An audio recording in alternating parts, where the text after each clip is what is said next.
M2 Decor started back in 2015, where our main focus was to provide full suite carpentry and project management for hotels, restaurants, and cafes and stuff like that basically.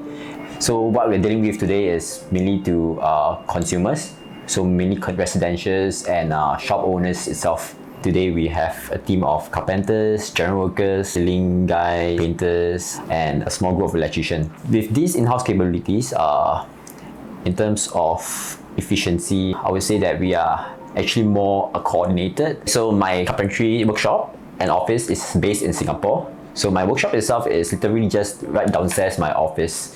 So with this setup, I feel it's very convenient and it's actually much better because in terms of checking the progress, in terms of communication, it's actually, to me, it's much more efficient. We provide all sorts of solutions, starting from all the way from newlywed couples, all the way to our elderly. So we are a boutique outfit where we only have a very small group of designers and in-house workers.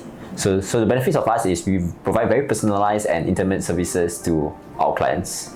So to us, designing goes beyond just creating beautiful and colorful homes. So to me, it's also our responsibility to help our clients to deal with their pain points and also to provide personalized services to tackle their problems and to understand their needs and also to incorporate the wants into their entire home design.